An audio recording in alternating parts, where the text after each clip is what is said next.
ആലപ്പുഴ ഹരിപ്പാട് മാത്രമുള്ള ഏർപ്പാടുമല്ല.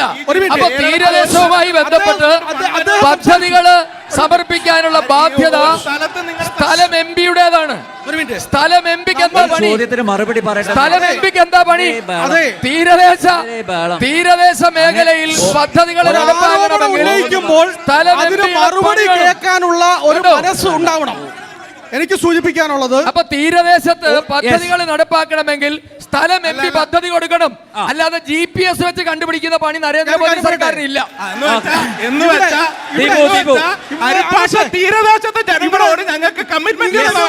ഒന്നെങ്കിൽ സംസാരിക്കാൻ പരിപാടി തിരിച്ചു വേണം, എന്ത് വേണമെന്ന് തീരുമാനിക്കാം.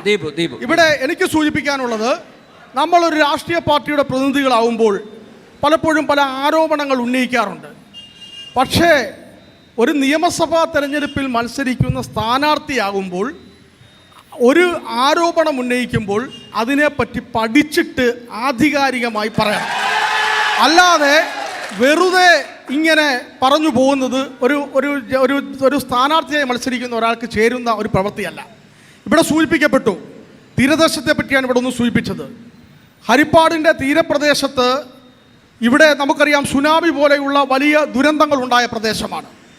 ആ സമയത്ത് അടക്കം ഒട്ടേറെ ബുദ്ധിമുട്ടുകളും പ്രയാസങ്ങളും തീരദേശത്തെ ജനങ്ങൾ അനുഭവിക്കുകയുണ്ടായി. ഇന്ന് കാണുന്ന തീരദേശ റോഡ് സഞ്ചാരയോഗ്യ, മറ്റ് ആ റോഡിൽ കൂടെ സഞ്ചരിക്കാൻ സാധ്യമല്ലായിരുന്നു. കടലിൽ കയറി പലപ്പോഴും ആ റോഡിലൂടെ സഞ്ചരിക്കാൻ പറ്റാത്ത അവസ്ഥയായിരുന്നു. ഇന്ന് മനോഹരമായ തീരദേശ റോഡ് നിർമ്മിച്ചത് ശ്രീ രമേശ് ചെന്നിത്തല മുൻകൈയെടുത്താണ്. ഉമ്മൻചാണ്ടി സാർ കേരളത്തിന്റെ മുഖ്യമന്ത്രി ആയിരുന്നപ്പോൾ, ആര് പറയാൻ അനുവദിക്കുക, ഉമ്മൻചാണ്ടി സാർ കേരളത്തിന്റെ മുഖ്യമന്ത്രി ആയിരുന്നപ്പോൾ മത്സ്യഗ്രാമം എന്ന പദ്ധതി നടപ്പിലാക്കി തീരദേശത്തെ ആറാട്ടുപുഴ തൃക്കുന്നപ്പുഴ പഞ്ചായത്തിൽ വീടുകളില്ലാത്ത മുഴുവൻ പേർക്കും വീട് നൽകിയത് ശ്രീ രമേശ് ചെന്നിത്തലയും ശ്രീ ഉമ്മൻചാണ്ടിയുമാണ്. പാവപ്പെട്ട മത്സ്യത്തൊഴിലാളികൾക്ക് അവർക്ക് വള്ളവും വലയും പണിയുന്നതിന് വേണ്ട മത്സ്യ ഷെഡ്, അവർക്ക് വേണ്ട തണൽ ഷെഡുകൾ പല്ലനയിലടക്കം 3 സ്ഥലങ്ങളിൽ സ്ഥാപിച്ചത് ഉമ്മൻചാണ്ടി കേരളത്തിന്റെ മുഖ്യമന്ത്രി ആയിരുന്നപ്പോൾ രമേശ് ചെന്നിത്തല മുൻകൈയെടുത്താണ്. അതോടൊപ്പം തന്നെ 100ഓളം വരുന്ന മത്സ്യത്തൊഴിലാളികൾക്ക് 40,000 രൂപ വീതം നൽകിക്കൊണ്ട് വള്ളവും നലയും നൽകിയത് ശ്രീ രമേശ് ചെന്നിത്തല മുൻകൈയെടുത്താണ്. ഒട്ടേറെ വികസന പ്രവർത്തനങ്ങൾ ഇപ്പോൾ 500 കോടി രൂപയുടെ ADB യുമായിട്ട് ബന്ധപ്പെട്ട് 500 കോടി രൂപയുടെ തീരസംരക്ഷണ പദ്ധതി രമേശ് ചെന്നിത്തല ADBയിലെ ഉദ്യോഗസ്ഥന്മാരുമായി തീരദേശം സന്ദർശിച്ചപ്പോൾ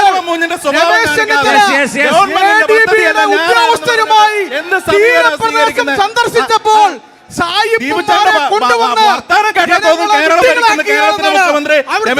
സെക്രട്ടറി അടക്കം പറഞ്ഞത് 500 കോടിയുടെ പദ്ധതി രമേശ് ചെന്നിത്തലയാണ് കൊണ്ടുവന്നത്.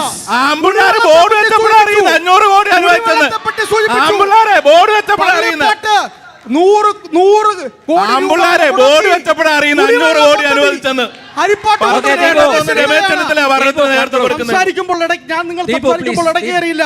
പള്ളിപ്പാട്ട് ഹരിപ്പാട് നഗരസഭയിലും ഹരിപ്പാട്ടെ 10 പഞ്ചായത്തുകളിലും ശുദ്ധജലം ലഭിക്കുന്ന ഹരിപ്പാട് കുടിവെള്ള പദ്ധതി കൊണ്ടുവന്നത് ശ്രീ രമേശ് ചെന്നിത്തലയാണ്.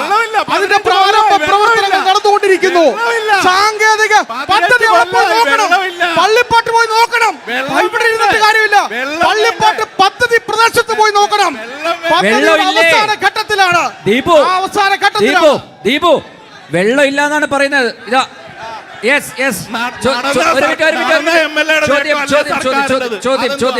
ഇലക്ഷൻ ആയപ്പോ 4 പൈപ്പ് ഇട്ടു, അത്രേ ഉള്ളൂ, അല്ല ഒരു പണി നടന്നിട്ടില്ല.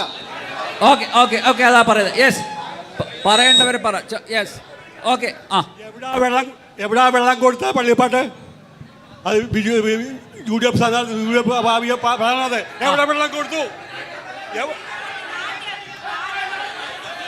യെസ്.